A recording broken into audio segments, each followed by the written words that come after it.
Bienvenue dans cette nouvelle édition du Non-Stop Info. Au sommaire de l'actualité, au Burkina Faso, certains candidats aiguisent déjà leurs armes en préparatif de la présidentielle de 2020. C'est le cas de l'ancien ministre Noël Ouédraogo qui a organisé une rencontre inédite d'échange avec les militants de son parti à Dakar, au Sénégal. Au Kenya, les exportateurs de piments chili ne peuvent plus exporter leurs produits en Europe. Ces derniers ont donc décidé de s'orienter vers les pays du Moyen-Orient. Les explications dans la suite de ce journal. Et puis un conflit diplomatique oppose l'Égypte à l'Éthiopie depuis plus de 8 ans autour de la construction du grand barrage de la Renaissance sur le Nil bleu. La Russie et les États-Unis se sont récemment proposés comme médiateurs de ce conflit. La campagne présidentielle a d'ores et déjà commencé au Burkina Faso, même si elle n'a pas encore été officiellement lancée. En déplacement à Dakar, la capitale sénégalaise, l'ancien ministre sous Blaise Compaoré, Noël Ouédraogo, a décidé de rencontrer les sympathisants de la sous-région. Il a organisé une rencontre inédite d'échange avec les militants de son parti à Dakar. Plusieurs points étaient abordés lors de cette rencontre. Les précisions d'Ange Noménian. Maître Gilbert Ouédraogo est candidat à la présidentielle de 2020 au Burkina Faso. Investi par son parti l'Alliance pour la démocratie et la Fédération Rassemblement démocratique africain, ADF-RDA, il multiplie les rencontres à travers la sous-région à la conquête de la diaspora. En déplacement à Dakar au Sénégal, où il a rencontré ses militants, il a fait étalage du programme qu'il compte proposer aux Burkinabés. Nous pensons que la question sécuritaire doit être traitée sur 3 volets. Le premier volet, c'est la question de la formation de nos troupes. Le deuxième volet sur lequel nous devons agir, c'est la diplomatie. Nous devons renforcer notre diplomatie. Le troisième élément sur lequel nous devons travailler, c'est le développement de nos régions et l'encadrement et l'accompagnement de la jeunesse. Celui qui fut ministre de l'Action sociale et de la Solidarité nationale de 2000 à 2002 et ministre des Transports de 2006 à 2014 sous Blaise Compaoré a vu sa candidature rejetée en 2015 par le Conseil constitutionnel. En effet, une clause votée après l'insurrection populaire ayant eu raison du pouvoir de l'ex-président Blaise Compaoré empêchait toute personne ayant soutenu le projet de modification de la Constitution de se présenter. Le Conseil constitutionnel dira le droit. Et le droit en la matière, c'est que tout Burkinabé qui est âgé de plus de 35 ans et qui remplit les conditions constitutionnelles doit pouvoir se porter à la candidature au Burkina Faso. Et il se trouve que je remplis ces conditions, donc je ne vois pas pourquoi ma candidature ne sera pas retenue. Aux dernières législatives, l'ADF-RDA n'a pu avoir que 3 élus qui siègent aux côtés de l'opposition au sein de l'Assemblée nationale. Pour la première fois, la diaspora togolaise pourra prendre part aux élections nationales. Ce mardi 5 novembre, l'Assemblée nationale a procédé à la modification du code électoral. À cet effet, les modifications portent sur 33 articles avec un nouvel article créé. Si cette décision est saluée par le parti au pouvoir, l'opposition extra-parlementaire, elle, reste sceptique. Les précisions dans ce reportage de notre correspondante Emefa Kofi. Les Togolais vivant à l'étranger peuvent désormais prendre part aux élections présidentielles et législatives. Cependant, ils doivent disposer d'une carte consulaire datant d'au moins 6 mois, d'un passeport en cours de validité et d'une carte nationale d'identité. L'absence d'un de ces documents disqualifie le potentiel électeur de la diaspora. Des dispositions contenues dans le code électoral révisé et adopté le 5 novembre 2019 à l'Assemblée nationale. Ce vote vient clôturer l'exécution des réformes et des recommandations faites à notre pays par la CEDEAO. Tout est prêt pour la poursuite du processus électoral en vue de l'élection présidentielle de 2020. Le nombre d'électeurs potentiel minimum pour l'ouverture d'une commission électorale d'ambassade indépendante, démembrement de la CENI à l'extérieur, est fixé à 300. À l'Alliance nationale pour le changement, les modifications contenues dans ce code électoral révisé sont de nature à encourager la fraude électorale. Ce n'est ni plus ni moins une volonté du régime RPT UNIR d'exclure définitivement la diaspora togolaise issue de la malgouvernance. Plus grave encore, il y a un démembrement de la CENI à l'étranger sans avoir au préalable recensé le nombre de Togolais qui sont à l'étranger. Le Togo dispose de 28 ambassades à l'étranger. Le premier tour des présidentielles prochaines est annoncé entre le 19 février et le 5 mars 2020. Les législatives, elles, sont pour 2024. La réalisation du projet d'électrification rurale du Sénégal est en bonne voie. L'Exim Bank des États-Unis a fait un engagement préliminaire d'une valeur de 86 millions de dollars au profit du projet d'électrification rurale sénégalais. En cas de validation de cet engagement par le conseil d'administration de la banque, cette dernière allouera environ 100 millions de dollars à la Sénélec. Les détails avec Marcel Farba-Maroun. 86 millions de dollars pourraient être alloués à l'électrification rurale du Sénégal.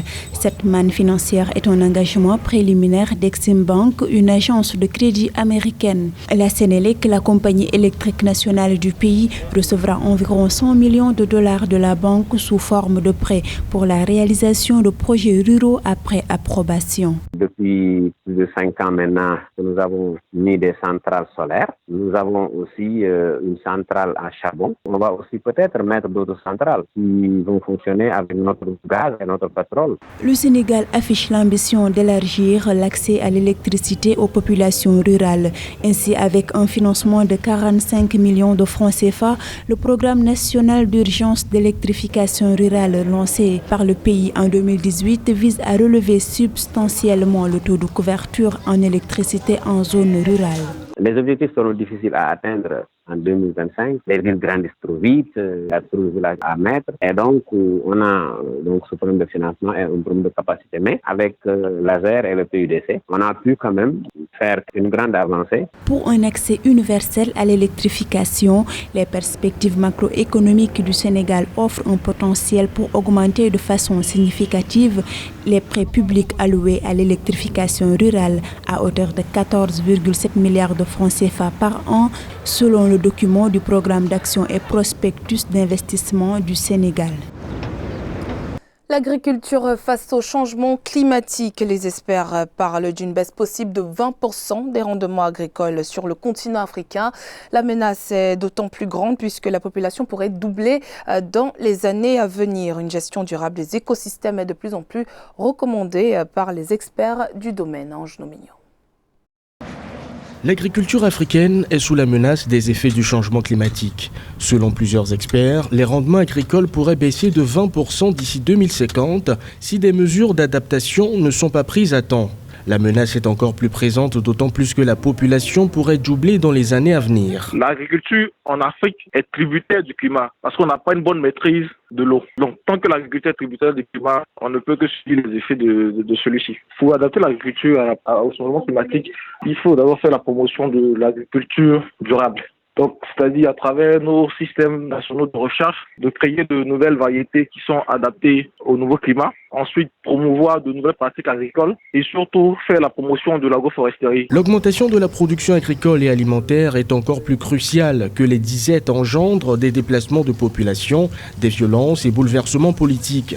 La revendication des Africains qui entendent développer eux-mêmes leur agriculture se fonde aussi sur le fait que le continent émet beaucoup moins de gaz à effet de serre que les autres, soit à peine 4% du total. Il faudrait qu'on rentre dans des technologies nouvelles, qu'il faut changer les modes de culture, mais à condition d'abord de trouver les sources qui vont être à l'origine de ces changements climatiques et puis avoir des partenariats en matière d'agronomie. L'agriculture fait vivre plus de la moitié des populations africaines. À l'échelle continentale, le défi consiste à élargir l'accès à l'énergie tout en limitant l'utilisation de combustibles fossiles et à améliorer les rendements agricoles. On continue de parler agriculture, mais cette fois-ci avec un focus sur le sous-secteur horticole du Kenya qui fait actuellement face à un problème de normes phytosanitaires. Principal coupable, la pyrale de pomme, classée comme un organisme en quarantaine dans l'Union européenne. Au Kenya, les exportateurs de piments chili se détournent de plus en plus du marché européen pour cibler les pays du Moyen-Orient. Les précisions d'Ange Nomignon. Au Kenya, les exportateurs de piments chili s'orientent de plus en plus vers le Moyen-Orient. En raison des restrictions de l'Union européenne sur la pyrale de la pomme, l'insecte le plus dévastateur de ce fruit, ils ont décidé de choisir cette destination pour écouler leurs marchandises. Le nuisible qui se développe à l'intérieur des fruits est classé comme un organisme en quarantaine dans l'Union européenne et sa présence n'est donc pas tolérée dans les cargaisons importées. La qualité également passe par l'application des bonnes pratiques agricoles et l'utilisation efficiente des différents produits garantissant la bonne santé des produits agricoles. Aussi, il faut noter que les pratiques de récolte, de manutention et de stockage des produits agricoles doivent se faire selon des normes et des normes de qualité pour garantir cette qualité recommandée. 90% des exportateurs qui envoyaient leurs marchandises vers l'Europe se sont déjà tournés vers le Moyen-Orient. Pour de nombreux acteurs, cette stratégie reste moins avantageuse dans la mesure où les prix obtenus sur le marché européen sont plus élevés en raison de la demande importante pour le produit. Il serait intéressant d'encourager l'implémentation des labels de certification à la qualité au niveau des différents filières agricoles, vu donc d'encourager les producteurs à l'application des pratiques de qualité, moyennant donc des ristournes. Le sous-secteur horticole kényan doit s'adapter aux normes phytosanitaires de ses principaux débouchés d'exportation afin d'améliorer ses perspectives de croissance. L'Égypte s'oppose à la poursuite de la construction du grand barrage de la Renaissance sur le Nil bleu. Un projet entrepris par l'Éthiopie il y a 8 ans qui, selon l'Égypte, va poser des problèmes d'approvisionnement en eau dans le pays. Le sujet a été évoqué notamment à Sochi en marge du sommet Russie-Afrique. Les États-Unis se sont également proposés pour assurer la médiation des pourparlers. Gladys Mwamba. Le projet hydroélectrique du grand barrage de la Renaissance continue d'alimenter la polémique au nord-est de l'Afrique. Déjà confronté à la pression d'une population croissante et aux impacts du changement climatique, l'Égypte craint que sa situation ne s'aggrave avec la fuite de son principal réservoir d'eau, le Nil, dont le pays dépend à plus de 90%. Nous sommes un pays dans lequel le Nil se déverse. Nous dépendons principalement du Nil. Environ 75% des ressources en eau de l'Égypte dépendent de l'eau du Nil qui se trouve hors de nos frontières. En tant que tel, le projet en cours, qui est le fait d'établir des barrages dans les pays dans lesquels se déverse le Nil sans les consulter, constitue un problème, auquel s'ajoute le changement climatique et l'accroissement de la population. L'Égypte s'inquiète pour sa production alimentaire, étant donné que plus de 80% de son eau est utilisée pour l'agriculture et que le pays importe déjà près de la moitié de ses denrées. Une situation qui pourrait se détériorer un peu plus avec la hausse des températures qui oblige les agriculteurs à utiliser plus d'eau pour moins de terre ces dernières années. L'Égypte pourrait ainsi perdre 30% de sa production alimentaire dans les régions du Sud d'ici 2040, selon le Programme alimentaire mondial des Nations Unies. D'une manière générale, dans toute l'Égypte, la hausse drastique des températures et l'augmentation de la durée et du niveau des aléas climatiques, tels que les vagues de chaleur inhabituelles, augmentent la consommation d'eau des cultures. Ainsi, les quantités d'eau qui suffisaient il y a 20 ou 30 ans ne conviennent plus aux terres aujourd'hui. Nous avons besoin de plus d'eau. Les autorités égyptiennes craignent pour la disponibilité des mètres cubes d'eau, actuellement estimés à environ 570 par personne et par an, et qui devraient tomber à 500 mètres cubes d'eau par personne et par an d'ici 2025, notamment à cause de la construction du barrage de la Renaissance. Ce projet économique se transforme en conflit diplomatique. Une réunion entre l'Égypte, le Soudan et l'Éthiopie avait lieu ce mercredi 6 novembre à Washington pour tenter une médiation sur cet épineux projet en chantier depuis 2011. C'était le journal de la rédaction. Merci de votre fidélité. Dans un instant, une nouvelle édition de l'actualité sur Africa 24.